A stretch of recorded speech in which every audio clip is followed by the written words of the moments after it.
This episode is proudly supported by Pepe Sayer Australian Cultured Butter. At Pepe Sayer, we focus on quality. So if someone comes into your restaurant and they see you're using Pepe Sayer, they know immediately that that is a quality product you've got in front of you on the table. And that comes from a decade of just doing quality butter day after day. For more information, go to pepesayer.com.au. Almost all of them would say, this is the food my grandmother makes. It's no longer like anything of modern Bangkok. And for me, I felt as though it was a golden opportunity, learning the flavors and understanding the flavors of what each dish needs to be. This is the Deep in the Weeds podcast. I'm Anthony Huckstep. The art of butchery is one that many chefs try to master to enhance their knowledge in the kitchen and better understand the ingredients they're cooking with. How vital is the craft of butchery to a role as a chef? Eric Kwek is the head chef of Mr. Tompkins in Melbourne. Eric, how are you? Yeah, I'm good, thanks. It's great to get you on the show. How are things in Melbourne at the moment? Yeah, it's good. Look, it's starting to pick up right now because, we're just entering into spring, so we're starting to get really busy. Tell us a little bit about Mr. Tompkins. Well, Mr. Tompkins is a restaurant, a signature restaurant for the Rendezvous Hotel. We wanted to do European classics with a twist. So essentially what we're doing is European dishes. And I've decided to bring a bit of an Australian native twist to a lot of our dishes. Europe is huge with all sorts of different cultures and cuisines. Give us an idea with a couple of dishes that to sort of give us an idea of what you're doing there in regards to European cuisine. So we do a lot of like the classic West Europe dishes, like a lot of French dishes, classic English dishes. We do things like slow stewed pork cheeks, things that Nonna would make, that kind of thing. And we also do a couple of pastas. We also do classic pan-seared fish. Just really the basis of European cookery. And we add a nice native twist to it. Amazing. Tell us a little bit about this native twist that you're adding to these dishes. Was there some examples you have? So as I spoke earlier about the pork cheeks, what we do is that we actually add, usually you would add like a very nice classic glaze onto it, like a jus or something. For us, we've decided to go with like native kwandongs, so they're really like a desert peach almost. It's a stone fruit, and so we pick through them, we puree it, and we make it into a glaze, and it's really, really tart. We balance it with like native honey and some sugar, and we glaze it on top of the pork cheek. So it's almost like a really savory pork dish with a really super tart native twist to it, which is the kwandongs. What's it been like for you in the kitchen, sort of navigating sort of native ingredients with these classic European techniques? Has it had its challenges to get it right? It's surprisingly come quite naturally for me. Because I picked up hunting probably about 6-7 years ago. I spent a lot of time in the bush. And through spending all that time in the bush, I've actually picked up learning about a lot of these native ingredients. And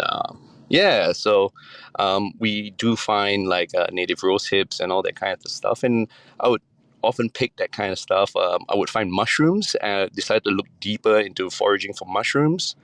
And I've just incorporated that into a lot of our menu.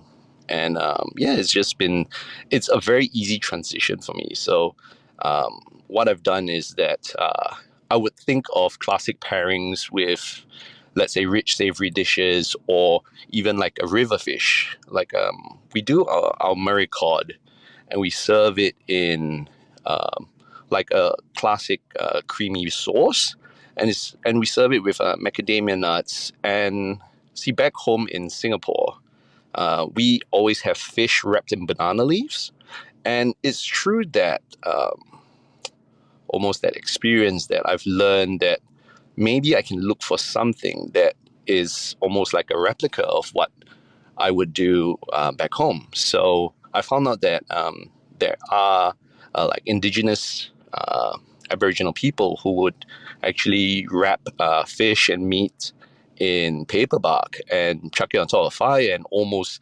smoke and steam it in the flavors of paper bark. And that's how I usually transition those dishes from experiences I've had back home to what I would apply to in our menu right now. That's fascinating, that discovery that you found. But tell us a little bit about the hunting. When did that all start? And is there sort of one expedition that you can tell us about that you went on that really opened your eyes? Yeah, I can name I can name one.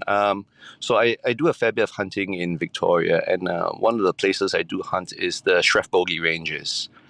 I usually just go after deer, and I hunt with a bow. I do a fair bit of walking, and we walk through a lot of these ravines and thick bush, and usually where you would find deer bedded down or grazing is right among the thicks of blackberry bush, and it's a huge problem in the state forest actually. So, and then I thought about the fact that berries would actually, tart berries would actually pair really well with things like venison, which is gamey and rich flavored meats. And that is really how I would come up with a dish like that. And and very often I would also be in the bush during autumn. And right along Strathbogie Forest, you would have these huge plantations of pine trees. And in these pine plantations, you would also get a bunch of pine mushrooms, slippery jack mushrooms, and I mean, all these are classic combinations with, I would say, game meats. And I've always had this inkling to create almost like a habitat kind of concept when it comes to creating a plate of food. Basically, everything on the plate would somehow correlate with each other based on the habitat that they would live in. Wow, that's amazing. I want to explore this in greater detail a bit further on. But you mentioned Singapore. Take us back to when you were young. Whereabouts did you grow up, and what sort of role did food play for you? So I grew up in Singapore, and I come from a background where I'm Peranakan. So I'm Straits-born Chinese descent. Interesting thing is, my family grew up speaking only Bahasa and English. So food was a big culture in our family. We had a lot of food related festivals, and mom was always cooking in the kitchen, you see. So it was a childhood filled with a lot of food. And I mean, a simple thing is that, like, say for example, when I come home, a very classic question my mom would ask would be not how was school or how was your day, but have you eaten yet? So food actually played a very key, vital component in my family. So, mom was always cooking at home, and I guess that's where a lot of that influences from food and how my life is centered around food for all this time. Tell us a little bit about the food of your youth and also Singaporean cuisine. Are there some dishes that sort of really exemplify it? Okay, so growing up, I did have, it's strange because when I was a teenager, I realized that I always focused on eating more food related to Western culture. And I mean, you grow up and you're like, oh, you want to go to the newest fast food outlet that just opened. You want to try the newest burger store. But as I was growing up, the older and older I got, the more I realized that I deviated and I started focusing more on my own local cuisine. Things like, I'll give you one of my favorite dishes is the sambal stingray, right? So it's wings of the stingray. So it's wings of the stingray, pan-seared and then covered in sambal chili, and it's wrapped in banana leaves and then baked. So um, the amount of flavor that goes into that dish, from the sambal, from the searing of the stingray to being wrapped with the aromas of the banana leaf, is something that I would say is very classic Singaporean. Um, yeah, I also spend a lot of time eating things like laksa and all that kind of thing, and those are classic Singapore dishes that everybody knows about as well. When did you first sort of think of a career in food? That's actually a funny story. So I actually went to university to be a computer programmer. Yeah. So I think it was second year of uni that I realized this is not for me. I really got into it because I was like, oh, I was really into gaming at one point in time. And I was like, oh, yeah, I'm going to come out of university. I'm going to be a computer gamer.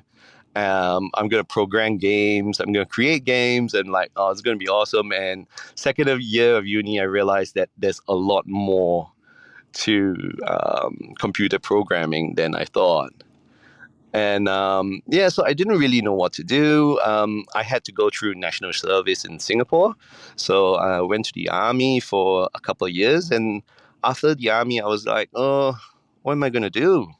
I had no idea what to do. I decided to take a gap year, and I did a little bit of traveling. And when I was traveling, I realized that the one thing I focused on as a backpacker was what's my next meal going to be, with the tight budgets and everything. And I actually spent a lot of time in the hostels cooking and even cooking for other backpackers. And I realized that this is something that I actually enjoy doing.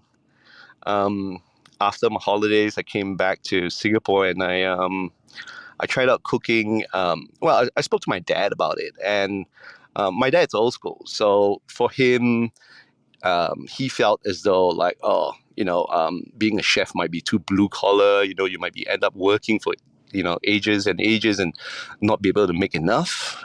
He was like, "Are you sure you want to do this?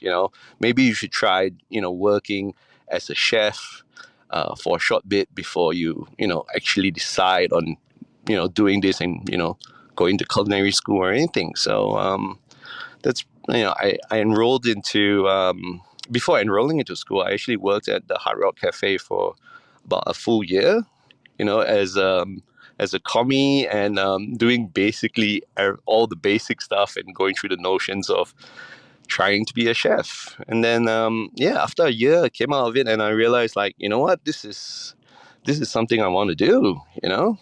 This is, I enjoy doing this. I feel as though I'm getting better every day. And enrolled into culinary school, and that's pretty much the story of how I got into it. Your butchery has been a real key feature, particularly early on for you. Tell us about butchery and your fascination there and what happened. Right. So when I was an apprentice, I was actually attached to the Swiss Hotel in Singapore. And the Swiss Hotel in Singapore is a big hotel with many different outlets, and they would have a butchery department that would actually feed. How would I say? They would actually give the portion meats to the rest of the other venues. So they would portion all the big cuts of whole meats into smaller cuts for the other venues. And when I was attached there for about a month and a half, I actually picked up a lot of things that I never saw as even a cook. That whole meats would come in, whole cuts, whole lamb, whole pigs, whole cows, and we would portion and break it down into like smaller cuts, and I really, really enjoyed it just how I understood that muscle was always connected to some kind of other muscle, and cutting along that would actually separate the meat from different sections, and that's where you get all your different cuts from. And I found a huge fascination for it, and I think that's how that all started. Pretty much that was the beginning of that, and then as I got better and better at it, I actually enrolled for like butchery competitions for amateurs. And that was actually pretty much the real point where I started enjoying, like almost butchering competitively. And this was then as a student, and it was a good time. Well, you ended up winning a prestigious competition, butchery competition, that was sponsored by Meat and Livestock Australia, which sort of changed everything for you. Tell us about that and what impact it had. Yeah, so that competition actually changed the trajectory of my career, to be honest. So I joined the Meat and Livestock Australia butchery competition, and it's held every year for at that time I think it was under 30s with less than 2 years of cooking experience, professional cooking experience. You could join this competition, and there's usually some kind of scholarship program where you go overseas, usually to Australia, and you visit butcher shops, you visit high-profile restaurants, and you would see how the meat and all that is processed in these venues. So I actually joined it, and I managed to win it. So it was great. And they said, I think the first. They told me that, look, you've won a scholarship to being in Australia for a month. You would be attached to, I think, if I'm not wrong, it was 3 or 4 venues. One of them was a butcher shop in Sydney, and then to glass, I believe it was I believe it's the restaurant at the Hilton. Yeah, and also to I believe it was Cut or something like that. I can't remember, but yeah, and being through all the venues, I realized that, oh wow, it's on such a different scale over here. It's like everything else. Like meat was so much fresher. It was a really good experience. And at the end of it, I think what happened was that I opted to have my details forwarded to different headhunting companies that is associated with Meat and Lifestyle Australia. And that actually allowed job offers to come in. And that actually, I took out a job offer that sent me to Queensland. And it gave me a working visa for 4 years to live and work in Australia. And that pretty much started my career in Australia from there. How different was life for you when you sort of arrived in Australia and started sort of working in the hospitality sector? Oh, mate, it was amazing. First of all, I guess in Singapore we work 6 days a week. It's pretty much 6 days a week, and you work pretty much 11, 12 hours a day. So it was pretty hard. When I first moved to Australia, I realized that we generally work 38 to 45 hours. And there was a different change in lifestyle for me, and I really, really enjoyed it because I'm a huge outdoors fan. And when I first came to Australia, I was already doing a lot of fishing in Singapore.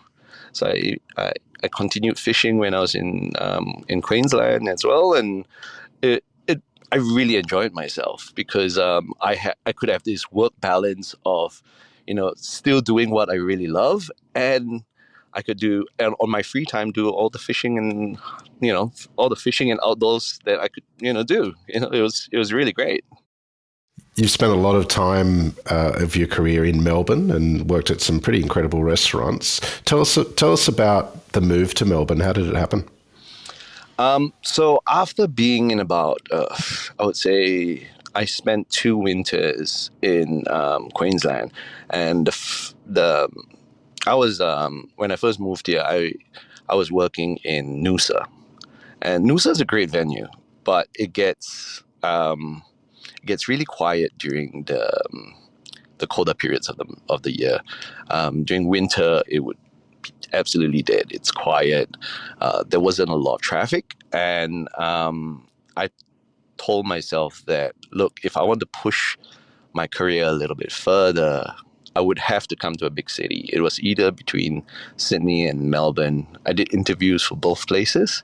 On my days off, I would catch a flight, fly in from Queensland, fly into either Sydney or Melbourne, go for a trial on the same day, and and that was how it started off. I think the first few places in Melbourne that I did go for a trial was the Point at Albert Park,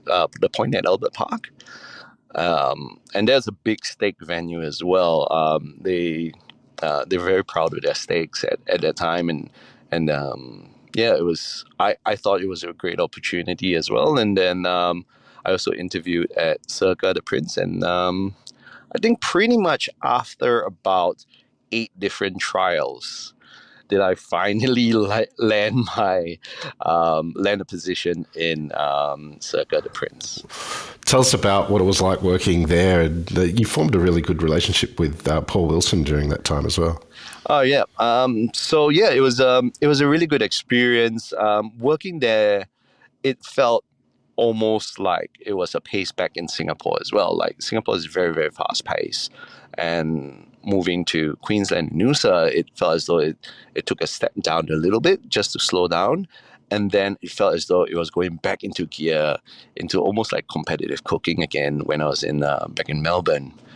And yeah, I mean, working among my peers, it was a it was very high intensity, and they really, it felt as though it really brought out the best in me. Um, at that time, I think after about a year being in Circa, um, Chef Paul Wilson wanted to open Cantina, Ackland Street Cantina. So I took the opportunity, and it was great. As in, it's really added to my repertoire of things that I would do. During your time sort of building your career in Melbourne, what's been the really sort of important people and venues as you sort of carved out your career? Look, Circa was definitely my biggest step into modern Australian cooking. And then opening Cantina allowed me to learn a lot of these like Mexican cookery. And I think the next big step was working with David Thompson, and that was an absolutely amazing experience. It was very eye-opening to work with someone of his caliber and his approach on food, and I think that was probably one of the bigger highlights in my career as well. He really focused on the flavor of food, regardless of what someone or what other people might have the impression of. Say, for example, I'll give you the example that we always get complaints about how spicy a dish is, and it's and it's very interesting how he always stick to his guns and go, but traditionally this is not the flavor that they're going for. I'll give you an example. The green curry that we used to serve in Long Chim by David Thompson had, per serve, we would have about 6 bird's eye chilies pounded in a mortar and pestle and added to the curry per bowl. And he was like, every impression of green curry, he felt as though is a sweet, savory concoction, which he felt was completely wrong. He was like, this green curry needs to be ear-numbingly spicy and salty. And I was like, and that's traditionally how it's always made. And it's scary how that even in Bangkok, sometimes people have forgotten that. When we started Longchin, we had, I think, 30 staff in there, and of which I think there were 25 Thai nationals who first started out. And almost all of them would say, this is the food my grandmother makes. It's no longer like anything of modern Bangkok, but this is as authentic as what their grandmothers would make. And for me, I felt as though it was a golden opportunity to be working under him and learning the flavors and understanding the flavors of what each dish needs to be. Do you have a story of what it's like to work with David Thompson that gives us a bit of an insight of, what he's like? I'll always bring up this thing, which is we have the same inkling, and we really enjoy the same parts of a duck. Because we used to serve a roast duck, roast duck red curry in the restaurant, and I would always be portioning the roast ducks which we made in house. We roast them, and then I would be portioning them. And as I'm butchering the ducks, he would always be standing right next to me, and we'll be picking away at the same parts. And it's interesting because it's parts not like people don't really focus on. The strange bit is that when I'm portioning ducks, especially after they've been roasted and based in flavor, my favorite part of the duck is actually the skin around the neck and the cavity of where the guts used to be. I always found that there was a lot of there's a lot of skin, a good amount of fat, and you always get a lot of the flavor because the ducks are all stuffed with 5 spice, spring onions, and ginger, and a whole bunch of aromats stuffed into the duck and sealed through the cavity where the bum used to be. And after roasting them, you would take out everything from there, you would portion the duck, and generally that part of that cavity is cut out. And I would always go for it because I'm like, oh man, if I get to clean 6 ducks a day, that's a lot of offcuts that I get to eat. And he would stand right next to me the minute he sees me portioning ducks, and he would go for the exact same parts. And he was like, it's interesting that you like these things because these are actually the most flavorful parts of the duck. The neck is where you get actually the crispiest amount of skin, especially after you roast it in the oven. And it was a good experience, but it also reflects on how much he focused on flavors when it comes to eating something as simple as the roast ducks. That's such a beautiful story. You spent some time at Coda as well. What was that like? Oh, look, Coda was a great experience because it felt as though I was doing Mexican cooking and then doing Thai food, and then I felt as though I was going back to almost modern Australian again, working for Adam De Silva. That he's a great mentor, and till now he's still, we still catch up over the phone. He looks out for my career. Sometimes he sees something and he goes, have you thought of, possibly working somewhere like that? And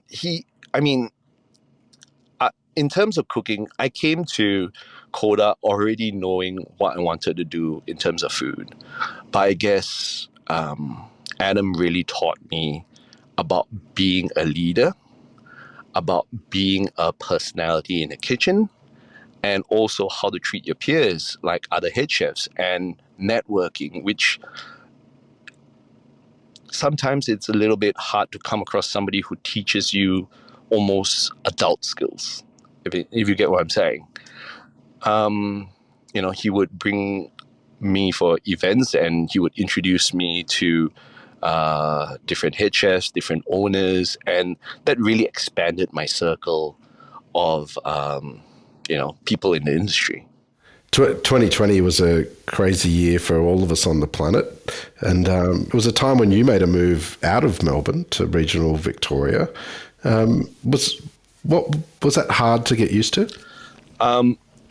Look, at that time, I didn't really have a choice, to be honest. And I think, yeah,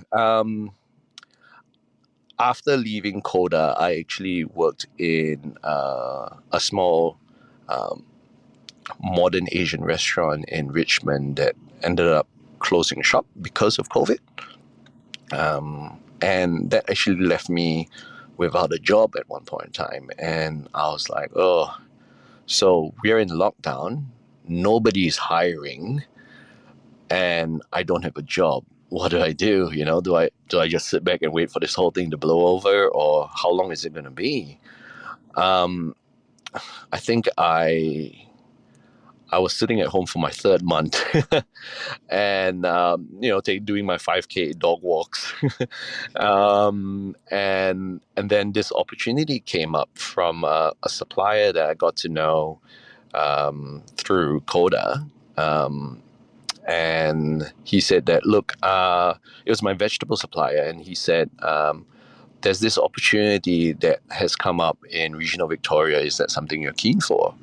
And at first, it was something that I was like, oh, I don't know. I've always wanted to make that move into, working for wineries and seeing what that was like. But at the same time, I was always worried about the commute. And back then, I was... it was to this place called the Trawool Estate in Seymour. And it was, at that time, an hour, 15 minutes from where I live. And I was worried before I went for the interview. And then after I went for the interview, and I realized that it's a gorgeous venue that was along the Goulburn River. Along the Goulburn River, right next to the Tallarook State Forest, and it was gorgeous. It felt like an oasis in the middle of everything. They had the property is huge. I think if I remember correctly, it's 23 acres. It's a 30-room boutique hotel with a possibility of 2 or 3 venues at least in terms of restaurants. So, I went for the interview, and it was, I spoke to the owner, I spoke to the general manager, and we discussed the possibilities of the place. And I think that's what really got me hooked. I asked them what they wanted out of the place, and they said, look, it's an open canvas. Do with it what you think you want to, and then pitch us some ideas, and then we'll see where to go from there. There's a huge dam over there, and I think the first few things after taking the job was I filled it with rainbow trout. So I bought rainbow trout bought rainbow trout fingerlings from Yarra Valley trout farm, and we bought rainbow trout, and we filled that place with 200 rainbow trout. It was the first time doing things something like that. I wanted to create a stocking program for the lake, so guests could actually have the experience of going there, catching a fish, and actually bringing it into the restaurant, and for a small fee the chef will cook it up for you any way you want. And I thought that would be an interesting experience for our guests to experience that. You can live in a venue which, you can catch trout just in the lake, next door, and you can actually have it cooked for you. So it was great. We had the opportunity to also build a herb garden, a vegetable patch, and there was the opportunities and the possibilities were endless. I had a really good time working with them. How did the job at Mr. Tompkins come about? Well, so I think after about I was at the Trawool Estate for about 3 years, and I felt as though, you know what, my time is up, and I felt as though I needed to move on to something bigger. I did a couple of interviews in the city, and I came across the Rendezvous Hotel. And when I first saw the Rendezvous Hotel, I'm like, is this related to the one back home in Singapore? Because there is a Rendezvous back home in Singapore. I'm like, interesting. So I went for the interview. I had a chat with the GM. Joseph is a great guy, and he's really supportive. I spoke to him about what I could possibly do for Mr. Tompkins, especially coming from Trawool Estate, Regional Victoria. I was coming with a lot of knowledge about like regional cooking, about cooking from paddock to plate, and I think that really interested him in what I could do. Especially when I told him that, look, I know a lot about native ingredients because we grew some in the Trawool Estate. We added it into the menu consistently, and we worked with a lot of suppliers when we were at the estate. So I still have a lot of these suppliers who are willing to supply us even in Mr. Tompkins right now. Well, I know you're just getting started there, but what do you love about what you do? Well, I think it's great that I was a little bit hesitant moving back into Melbourne and going into like a big hotel group, because I felt as though sometimes big hotel chains, you're locked up in the this is how we do things kind of mentality. But I think with the Rendezvous and Mr. Tompkins and working with TFE hotels is given me the opportunity that, look, this restaurant and this hotel is whatever you want it to be, and we will support you, regardless of whatever direction you want to take it. And I think that has allowed me to really expand on my creativity. My first menu was basically dipping my toe in the water and wondering how far I can push the envelope. And I think my next menu, which we are going to launch for summer, would be something a lot more focused on native ingredient and game cooking, which will focus a lot of my hunting background. Yeah, and I think the ability for me to be able to make that decision and not really be questioned because the company trusts that I can make a good decision for them is the best part about working for Mr. Tompkins at this point in time. Well, Eric, it's an absolute honour to have you on Deep in the Weeds today to hear just a part of your story. Look forward to seeing what you do with Mr. Tompkins. Please keep in touch and we'll catch up again soon. Oh, most definitely. It was great talking to you. This is the Deep in the Weeds podcast. I'm Anthony Huckstep. Stay tuned as we take a deep dive into the lives of the incredible people who ply their trade in the food and hospitality sector. Special thanks to executive producer Rob Locke for making this all happen. Follow us on Instagram at Deep in the Weeds Podcast or email us at podcast@deepintheweeds.com.au and be well.